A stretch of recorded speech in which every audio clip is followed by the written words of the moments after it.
Bayangin nih, kamu baru aja lulus ujian teori, dapat nilai A, terus bawa jurnal penelitian paling baru tahun 2024 ke lahan praktek. Tiba-tiba ada seorang fisio senior natap kamu, terus bilang, lupakan teori itu sebentar, coba praktekkan cara yang saya ajarkan pakai instingmu.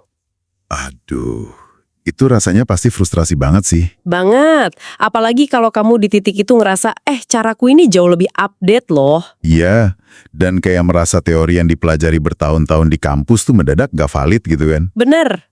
Nah, buat kamu yang mungkin lagi ngalamin itu. Hey, selamat datang kembali di Next Gen Visio, podcastnya Visio Muda Indonesia dengan tagline kebanggaan kita, Movement Revolution. Ya, dan buat teman-teman Visio Muda yang lagi dengerin ini sambil ngopi demi ngejar deadline tugas laporan kasus. Atau yang mungkin lagi rebahan di kosan karena tepar habis jaga stase klinis seharian, tarik nafas dulu deh, karena hari ini kita nggak bakal ngulik anatomi yang jelimet. Betul banget. Hari ini kita masuk ke sesi Visio Culture. Kita bakal bedah habis-habisan kultur di lapangan. Soalnya jujur aja ya, yang bikin kita kehabisan energi di lahan praktek tuh kadang bukan cuma beban merawat puluhan pasien. Atau susahnya merumuskan diagnosis ya.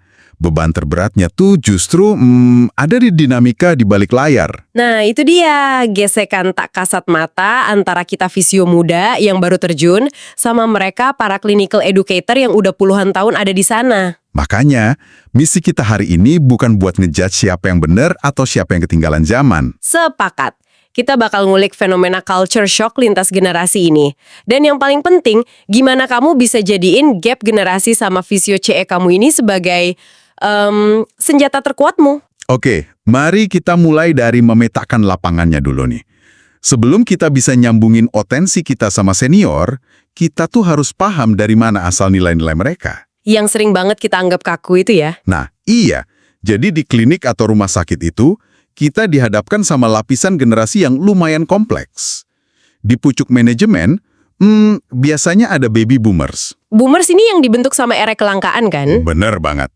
Makanya mereka itu memvalidasi kompetensi lewat hierarki, loyalitas, dan seberapa banyak jam terbang di lapangan. Terus di bawahnya ada siapa nih? Di bawahnya ada Gen X yang sering jadi kepala unit atau visio senior kita. Mereka ini sangat pragmatis. Oh, maksudnya buat mereka hasil klinis yang nyata itu tuh jauh lebih berharga daripada teori indah di atas kertas gitu. Persis. Terus turun lagi ada millennials, yang biasanya jadi visio CM muda kalian. Mereka lebih kolaboratif, tapi tetap punya standar profesi yang ketat. Dan di ujung spektrum ya kita-kita ini, Gen Z, visio muda yang dari semester awal udah dicekoki sama kecepatan informasi. Iya, yang kalau nggak tahu apa-apa tinggal di-search aja kan? Bener banget. Buat kita hierarki itu rasanya datar aja. Nilai utama kita kan evidence-based practice atau EBP dari jurnal digital terbaru. Disinilah sering terjadi benturan. Nah, coba ceritain gimana benturan yang sering kamu rasain di lapangan. Gini, kalau aku bawa jurnal RCT keluaran 2024 nih, jurnal penelitian tingkat tinggi yang paling valid.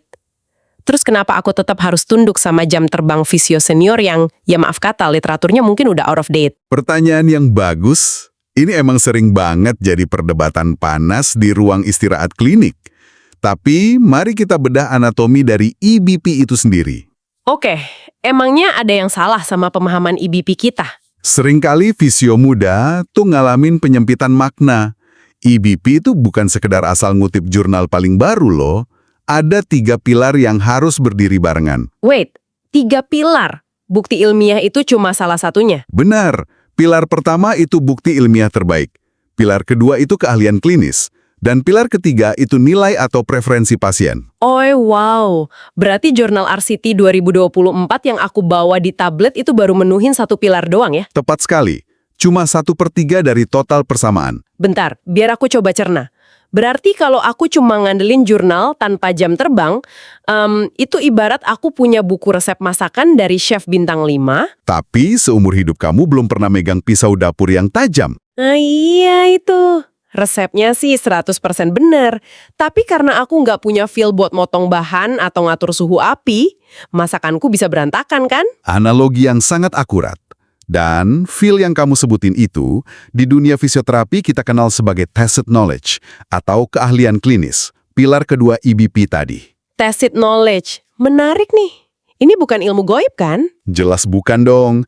Secara mekanisme saintifik, tacit knowledge itu hasil dari neuroplastisitas dan pengenalan pola di otak fisio senior. Maksudnya karena mereka udah ngeraba pasien ribuan kali gitu ya? Bener banget. Ketika tangan seorang fisio meraba persendian selama 20 tahun, otak mereka ngebangun peta mikroskopis yang sangat detail. Jadi muscle memory di tangan mereka itu bisa ngerasain spasme otot yang halus banget, bahkan sebelum pasiennya meringis kesakitan. Betul, mereka otomatis tahu cara modifikasi tekanan cuma dari dengar napas pasien yang tertahan. Hal sensori kayak gini nggak bisa di PDF-kan. Bener juga ya, jurnal cuma ngasih kita data statistik, tapi tangan senior punya data mekanis biologis yang nyata. Dan ngebangun memori sensorik itu butuh waktu bertahun-tahun. Sementara insting Gen Z kita kan maunya serba instan. Iya sih, jujur ini yang bikin kita sering salah posisi. Kalau aku perhatiin di stase klinis, fisio muda tuh sering kejebak di dua ekstrim. Coba, ekstrim kayak gimana tuh? Ekstrim pertama tuh mode submisif. Saking takutnya dikritik fisio JE, kita panik, akhirnya asal ngangguk sambil bilang iya bu paham, padahal kepala kosong melompong. Wah, itu bahaya sih buat pasien. Terus ekstrim keduanya? Mode defensif. Mentang-mentang baru lulus ujian teori, nilainya sempurna, pas dikasih masukan sama JE, muka langsung ditekuk. Ngerasa lebih pinter. Nah, dua ekstrim ini bakal langsung matiin proses adaptasi kamu di lapangan. Kalau submisif, CE ngira kamu beneran paham, risikonya fatal ke pasien. Terus kalau defensif, fisio CE malah jadi males transfer ilmunya ke kita ya? Persis. Solusinya, kamu harus sadar dan nempatin diri sebagai profesional in progress. Professional in progress. Berarti kita nggak nganggap diri kita bodoh atau kertas kosong, tapi kita juga sadar ada blind spot dari kecepatan akses digital kita. Betul. Akses digital cepat itu sering banget bikin ilusi kompetensi. Ilusi kompetensi. Kayak ngerasa bisa gara-gara abis nonton tutorial YouTube gitu. Nah, itu. Kamu ngira kecepatan ngunduh informasi itu setara sama kecepatan nguasain skill. Otak kognitifmu tahu, tapi otak motorikmu di tangan belum. Make sense banget. Tubuh pasien dan proses healing kan nggak punya tombol fast forward kayak video TikTok ya? Tepat. Jadi gap generasi ini tuh ibarat benturan sistem. Kalian para fisio muda bawa software update terbaru, teori yang tajam. Terus fisio senior itu hardware-nya, tangan dan kepekaan yang udah dikalibrasi puluhan tahun. Benar sekali. Software secanggih apapun bakal crash kalau kamu nggak tahu cara ngejalaninnya di mesin hardware tersebut. Wow, jadi kita memaksakan kecepatan pemrosesan data kita ke realita pemulihan pasien yang ritmenya lambat. Pantesan senior lebih suka konsistensi daripada kecepatan ganti teknik. Iya, fisio senior tahu kalau fase inflamasi itu butuh waktu. Insting generasimu mungkin teriak minta ganti teknik kalau sesi pertama belum kelihatan hasilnya. Terus hardware senior tahu kalau mengubah strategi terlalu cepat malah ngacoin pemulihan. Berarti pelajaran termahal di sini adalah belajar ngebaca waktu pasien, bukan waktu kita sendiri. Sintesis yang mantap. Nah, sekarang pertanyaannya. Software ini kan butuh antarmuka atau user interface buat terhubung ke hardware. Dan interface itu adalah cara kita komunikasi sehari-hari di lahan praktek kan? Ini nih yang sering banget error. Makanya, pondasi utamanya ada di dua etika mutlak, kejujuran dan akuntabilitas. Oke, kejujuran operasional ini krusial banget. Soalnya banyak fisio muda yang diam-diam modifikasi teknik tanpa lapor CE. Ya ampun, itu sering terjadi. Cuma karena ngerasa pasien kurang nyaman, terus ngurangin dosis beban sendirian karena takut dimarahin senior. Padahal itu bukan cuma soal cari aman ya, tapi pelanggaran yang bisa ngerusak validitas rekam medis pasien. Apapun yang kita lakuin, fisio CE wajib tahu. Setuju banget. Nah, sekarang masuk ke skenario perbedaannya. Gimana cara kamu nyampain jurnal yang beda sama instruksi CE tanpa kelihatan sok ngajarin? Iya tuh, timing sama nadanya kan harus pas. Gimana triknya biar nggak dicap mahasiswa arogan? Aturan besi pertama, jangan pernah mengoreksi fisio CE di depan pasien, apapun alasannya. Oh, karena itu bisa ngeruntuhin kepercayaan pasien ke klinik dan bikin malu senior kita ya? Tepat. Tunggu sampai sesi selesai dan pasien udah pulang. Pas kalian di ruang diskusi, baru deh pakai prinsip curiosity atau rasa ingin tahu. Curiosity, bukan kritik. Ada contoh kalimat sakti yang bisa langsung kita pakai nggak nih? Ada dong. Kamu bisa bilang gini, Bu, saya baru aja baca RCT 2023 tentang teknik ini. Dan hasilnya ngerekomendasiin manuver yang agak beda. Boleh kita diskusi sebentar? Oh, nadanya benar-benar minta izin ya? Ya, terus lanjutin gini. Saya sangat ingin memahami pertimbangan klinis ibu di lapangan tadi, yang mungkin konteksnya belum saya temuin di jurnal tersebut. Wah, elegan banget. Jadi alih-alih adu ego, kita narik obrolannya buat mahamin konteks lapangan demi si pasien. Bener, kalimat itu nunjukin kamu rajin baca, respek sama wibawa CE, tapi juga ngakuin ada variabel lapangan yang jurnal nggak bisa capture. Setuju banget. Dan kita juga harus ngebaca gaya komunikasi mereka kan. Kalau CE-nya boomer yang suka cerita sejarah panjang lebar, ya dengerin aja. Jangan dipotong. Nah, kalau visio CE-mu Gen X yang pragmatis, kurangin tuh debat teoritis di awal. Lakuin instruksinya, pantau hasilnya, baru nanya clinical reasoning-nya di akhir. Masuk akal. Nah, ngomong-ngomong soal komunikasi nih. Secara verbal, mungkin kalimat kita udah jago. Tapi kadang bahasa tubuh kita ngawur. Oh, ini penting banget. Bahasa tubuh dan kesiapan fisik. Iya, kayak soal kuku dipotong bersih, kemeja dimasukin, nggak boleh main HP. Buat visio muda kadang ngerasa, emang yang ngobatin kemeja kita kan otak kita. Ini kesalahan persepsi fatal. Di dunia kesehatan, penampilan fisik itu sinyal kesiapan biologis dan mental. Sinyal buat pasien dan visio CE ya. Benar. Bayangin pasien datang lagi kesakitan, rentan. Terus lihat kuku visionya panjang. Resikonya kan melukai kulit pas palpasi jaringan dalam. Duh, ngeri juga ya.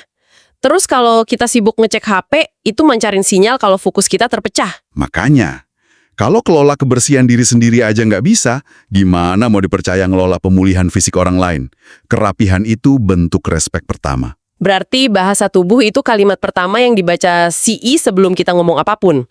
Nah, ngomongin bahasa tubuh di depan senior, ada yang namanya paradoks percaya diri kan? Betul. Gimana caranya kamu berdiri tegap dan yakin, tapi nggak kelihatan menantang.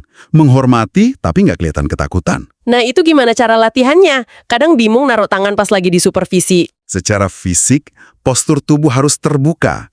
Jangan melipat tangan di dada atau nyender miring di tembok. Itu ngasih sinyal defensif atau ngeremehin. Tatapan mata juga harus dijaga ya. Tentu. Dan yang paling penting, pas kamu lagi asesmen pasien dan diliatin langsung sama CE, jangan ubah ritme kerjamu jadi pura-pura sibuk. Oh, biar kelihatan rajin gitu, padahal panik ya. Iya, jangan gitu. Lakuin dengan stabil, terus verbalisasikan clinical reasoningmu. Ucapin aja, saya mempalpasi area ini untuk mencari trigger point. Ah, ngomong gitu nunjukin kalau tangan kita digerakin sama otak yang lagi mikir. Bukan cuma hafalan mekanis panik karena diawasin. Tepat banget. Tapi mari kita bahas realita yang lebih pedih nih. Gimana kalau kamu udah nyoba tegap, tapi ternyata kamu bikin salah kecil pas round D? Terus visio CO ngasih feedback keras yang pedes banget di depan teman-teman sejawat. Wah, buat Gen Z yang biasa dapat afirmasi, ini auto bikin mental down sih. Rasanya pengen mewek atau malah jadi nyolot kan? Nah, ini ujian hardware emosional yang sebenarnya. Gimana dong cara meresponsnya di detik-detik yang ngintimidasi itu? Kuncinya, 1. Tahan keinginan buat motong omongan. Dengerin sampai kritiknya selesai. Dan jangan minta maaf berlebihan secara hiperaktif. Loh, bukannya minta maaf itu bagus ya?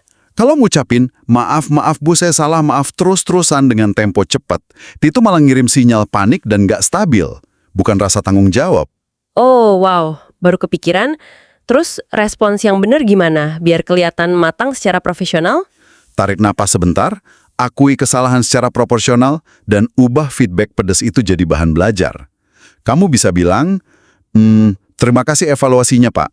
Oke, terus lanjutannya? Berdasarkan kondisi tadi, boleh saya tanya parameter klinis apa yang seharusnya paling awal saya prioritaskan sebelum memutuskan intervensi tersebut? Gila! Elegan banget. Dari pihak yang pasif dimarahi, langsung berubah jadi pembelajar yang proaktif mecahin masalah. Betul, dan itu bakal bikin visio CE berhenti ngelihat kamu sebagai mahasiswa magang yang rapuh. Mereka bakal lihat kamu sebagai calon kolega yang tangguh. Oke, kita udah bahas panjang lebar soal nyelarasin komunikasi antar generasi, ngeredam ego, sampai ngerespon kritik pedes. Tapi, ada satu lapisan terdalam nih. Lapisan apa tuh? Gimana kalau instruksi di klinik itu ternyata mulai membahayakan nyawa atau kondisi pasien? Di titik mana hierarki senioritas ini nggak berlaku lagi, dan kita harus berani bilang nggak? Ini adalah garis merah mutlak. Kesejahteraan dan keselamatan pasien adalah ultimate tiebreaker. Prioritas tertinggi di atas apapun. Berarti kalau misalnya atas nama ngejar efisiensi antrian, kita disuruh aplikasiin alat yang jelas-jelas kontraindikasi. Atau disuruh nanganin cedera tulang belakang yang di luar kompetensi kamu saat ini. Di detik itu juga, hierarki generasi harus dibekukan. Nggak peduli senior yang nyuluh ya? Nggak peduli. Kamu punya kewajiban etis untuk nolak prosedur yang membahayain pasien. Keselamatan mereka jauh lebih berharga daripada ngejar nilai ujian stase yang sempurna. Setuju banget. Terus gimana kalau keadaannya dibalik? Kita yang secara nggak sengaja ngelakuin blunder fatal. Contohnya kayak gimana? Misalnya kita salah nentuin dosis alat diatermi sampai pasien ngerasa kepanasan banget. Jujur insting Gen Z kita kadang pengen cover up aja, takut karir hancur di awal atau di cancel. Memang insting proteksi diri pasti muncul, tapi menutupi itu adalah cara paling cepat buat ngehancurin masa depan profesionalmu sendiri. Amankan pasien secara fisik. Langkah kedua, Langsung laporkan ke fisio CI kamu. jangan nunggu sesi selesai atau pasca istirahat ya. Jangan ditunda sama sekali. Fisioterapis terbaik di lahan praktik itu bukan yang nggak pernah bikin salah, tapi mereka yang tahu persis apa yang harus dilakuin dan dilaporkan saat salah. Oh wow, kepercayaan institusi justru dibangun lewat kejujuran kita nge-report kesalahan secara real time ya. Bikin lega sih. Jadi kita nggak harus nuntut diri sempurna sejak hari pertama. Betul sekali. Nah, kalau kita tarik mundur semua obrolan kita hari ini, dari mulai memahami tacit knowledge, komunikasi interface, sampai keselamatan pasien. Kelihatan benang merahnya ya. Gap generasi ini sebenarnya bukan tembok buat ngehalangin kita kan? Tepat. Itu adalah jembatan yang ujungnya harus kamu bangun. Gen Z itu punya peluang sejarah yang luar biasa di profesi ini. Kalian berpotensi jadi generasi fisioterapis yang paling lengkap secara epistemik. Paling lengkap secara epistemik, itu istilah yang berbobot banget. Emang wujud praktisnya kayak gimana tuh? Maksudnya, kamu adalah generasi yang di kepalanya udah punya mesin analitik buat membedah literatur dan sains biomekanik paling mutakhir. Kognitif kita update terus ya? Iya, tapi kalau kamu bersedia merendahkan hati jadi profesional in progress, kamu bakal nyempurnain pikiran itu dengan intuisi sentuhan dan pengalaman klinis dari guru-gurumu. Wah, menggabungkan kecepatan literatur modern sama ketahanan insting fisio senior. Persis, saat X-ray nggak bisa ngasih diagnosis pasti, tacit knowledge warisan itulah yang bakal nuntun tanganmu meraba jaringan pasien. Berinding dengernya. Bangga banget ngebayangin jurnal terbaru aktif di kepala kita, tapi kepekaan meraba jaringan juga ngalir tajam di tangan. Kombinasi mematikan dari perdamaian antar generasi. Sangat mematikan dalam artian positif ya. Haha, pastinya dong. Dan buat teman-teman fisio muda yang sekarang masih berjuang nyesuaiin ritme di klinik, ingat ya, kamu nggak sendirian. Semua fisio hebat pasti pernah ngelewatin masa magang yang canggung dan nguras emosi ini. Ini proses nempah diri. Benar banget. Jadi lain kali kalau kamu dikoreksi sama fisio CE pas lagi megang pasien, tarik napas panjang, turunin ego akademis, dan perhatiin tangan seniormu pas dia ambil alih. Jangan cuma mikir metodenya sesuai jurnal atau enggak, tapi tanyain ke diri sendiri, getaran mikroskopis apa yang bisa dirasain tangan mereka yang belum mampu dirasain tanganku? Gila, insight yang mahal banget buat menutup sesi Physio Culture hari ini. Pastiin kalian diskusiin topik ini sama temen sejawat atau beraniin ngobrol bareng Physio Clinical Educator kalian. Dan jangan ragu buat tulis cerita kalian di kolom komentar ya. Bener. Like kalau obrolan ini ngena banget dan share ke grup Physio muda lainnya yang lagi sama-sama survive di lahan praktek. Tetap semangat menggali ilmu, stay curious, and keep moving.